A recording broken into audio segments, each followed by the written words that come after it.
कोल्हापूरहून मुंबईकडे निघालेल्या महालक्ष्मी एक्सप्रेसच्या एसी डब्याला आग, प्रवाशांनी पोलिसांच्या मदतीने विझवली आग। सुदैवाने जीवितहानी नाही।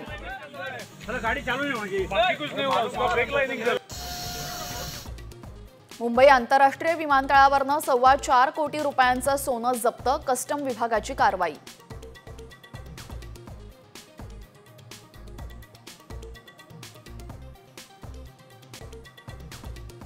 पुण्यात प्लास्टर ऑफ पॅरिसच्या मूर्तींवर बंदी, पुणे महापालिकेने काढले आदेश, मूर्ती बनवणं आणि विसर्जित करता येणार नाही।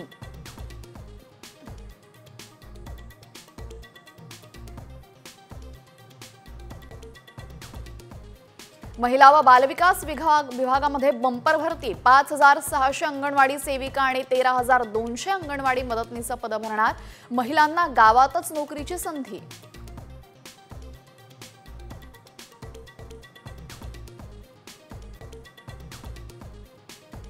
पीएफ साठीचा नॉमिनी विवाहानंतरही वैधच, एका प्रकरणामध्ये मुंबई हायकोर्टाचा निर्वाळा।